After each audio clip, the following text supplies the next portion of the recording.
Wagwan, y'all. It's Dimz, and today I've decided to give my opinion on the creeping aspect of $70 games becoming the standard. Well, for AAA companies, that is. So, if you haven't noticed, there have been a few new game releases that have been coming out recently with the price tag of $70. No, these aren't special editions, these aren't games bundled with strategy guides, or these aren't games that come with a digital download of the soundtrack. These are base games that these companies are releasing at $70 in order to test the waters to see if this could be the new price standard for games. And I don't really like that for obvious reasons. So, let me state some of those reasons. One of my reasons is that, on a whole, games haven't really increased in quality. Heck, some people may argue that they might have decreased in quality. Now, I'm not necessarily talking about the quality of game ideas or the story concepts, though that could be additional factors. I'm mainly talking about the playability and the stability of games. With the function of game updates and patches, a lot of companies have just pushed their games out and elected to fix the issues later. And that is, if they even fix them at all. Now, no, I'm not saying that games should come out perfect. But a lot of these games have been releasing in really inexcusable states, yet they still cost $60. And there's way too many of these games that are like this that we can't even count it as a fringe case anymore. My next reason is a lot of the games that are $60 aren't even $60 experiences. This is the main reason why in the last 5 years my gaming library mostly consists of indie games now. Because I would rather spend $10 on the coin flip of a game being good and worth my time than $60. And heck, even if a $60 game is good, that doesn't instantly make it worth that $60. It seems a lot of games are just being priced at $60 just because it's the standard and they know that some people will buy it. To me, it really just muddies the pool of what is considered a $60 game. I mean, let's say the last $60 game I remember buying and personally paying for, and I felt like that was worth the money, has to be Zelda Breath of the Wild. It's a great and expansive game that you can just come back years later and still find something new about it, something different you didn't know before. Now, I'm not saying all $60 games should be held to this standard, but it's just an example of what I feel like is a $60 experience. A lot of people who played that game, they got their $60 worth. You know, unlike some games that mainly, like, let's say, focus on graphics or focus on plays time, and they feel like that's the hallmark of a $60 game. Now, I'm not saying your graphics can't be pretty, but do you really need a production budget comparable to some giant budget films? Do you really need to pad your game so that it will take the average person 80 hours to finish your game? Do you really need to charge full price for a remake of a game that can still be played today on the same console? In short, what I'm really saying is I want shorter games with worse graphics made by people who are paid more to work less, and no, I am not kidding. My few reasons that I've given today are just some issues that I see that we're having with $60 games, and I don't see them being solved in the foreseeable future. So making games cost $70 is just going to exacerbate the issue. Hell, look at some of the handful of $70 games that we have now. The issues are still persisting. This is definitely a situation where you definitely would want to vote with your wallet, because just like beauty, a game's worth and quality is in the eye of the beholder. Well, for the most part. Also, keep in mind, there are alternative methods of playing games that maybe you don't feel like is worth the price. Especially with some of these new ones that are coming out. Now, with that said, Oh ho ho, Dimz! Stop right there. Oh, a random voice.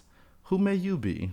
I am the Devils, here to advocate and give credence to $70 games. Ah, I see. I guess it's sort of a normal thing with a statement like, games should not be going up in price because many of them are not worth the standard price that they currently are. Gets pushback from people. Well, if that's the case, you may go ahead with your avocation. Well, Dimz, with the onset of the pandemic and the rise of inflation, everything has been going up in price. Wouldn't it make sense that games would follow suit as well? You know, that's an understandable thought, but it really depends on the industry that you're in. The gaming industry didn't really get hit too bad because of the pandemic. Now, I am specifically talking about the companies that are charging $60 as a standard for their games. I'm not saying that no one got hurt. Yes, development might have slowed down due to people having to work from home, but as profits are concerned, gaming, streaming, and other entertainment media has just been increasing due to people being more at home and wanting entertainment. As for the inflation part now, while inflation is real, listen, I work for a company and I've seen many other companies use inflation to overly correct and increase their prices because they know they can get away with it and make a bigger profit. Yet the wages of their employees doesn't seem to be rising at a comparable rate. So don't believe these billion-dollar companies when they say that they are making up for the increased cost of distribution and longer development periods, while the developers, like the little people, are still not getting properly increased wages, still have job insecurity, and still is going through crunches. None of these companies are going to go bankrupt by continuing to charge $60 for their games, and the bill should not be put on the consumer in this way. Well, Dimz, you said that you liked Zelda Breath of the Wild and think it's worth $60. Some may even say it's in your top 10 games of all time. If Zelda Tears of the Kingdom is just better Breath of the Wild with more things to do and a bigger map, wouldn't that more than make up for the $10 extra to pay? I can see that thought process, but I am choosing not to feed into the problem. If I don't like that games are trying to be $70, I will not purchase them for $70, and I will do so with little to no exceptions. I will find a way to get those games for less and have a better overall experience knowing that I have paid less for the games than they normally would cost if they were $70. On top of that, we don't want to set a precedent that games' sequels should cost more because they're bigger and better. If Halo Combat Evolved costs $60, then Halo 2 should cost $70 because, it's bigger and better and it's the sequel, which would mean that Halo 3 should cost $80 and etc. etc. We don't want that to be a thing. No one likes rising prices like that or raising prices like that. Because if we do that, then that would push people to seeking other methods of getting the things that they want for less money. It always has. And if you know a friend who could get the same products as you, but for cheaper, you're going to ask them how they did it. And when they tell you, you may start doing it yourself. Well, Dimz, games costing $70 isn't a new thing. Back with the N64, prices were around $70. If anything, this seems like a return to form. Oh, that is an incredibly disingenuous statement that lacks the nuance on how things were from back then when it comes to the gaming industry and people in general. But if we ignore all of that, why would you want games to cost more? Just because it's not unheard of and it had happened in the past doesn't make it okay. That's literal cope. I can tell you that there's a lot of things that happened in the past that are not okay and that we should not bring back. So saying that it's not a new thing doesn't mean that it's okay and we should just accept it. If people don't like the notion that the standard game will cost $70, they have a right to complain about that. You saying that it cost $70 in the past does nothing to refute their point. It does nothing to actually push the argument.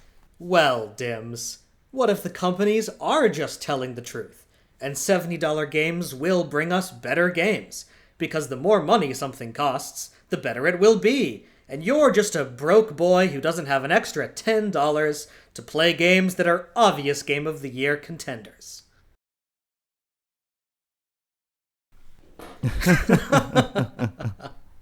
Well, I think on that note, that's a good place to wrap up this video. I don't want it to go on any longer. Well, I have been Dimz, and you make sure that you vote with your wallet.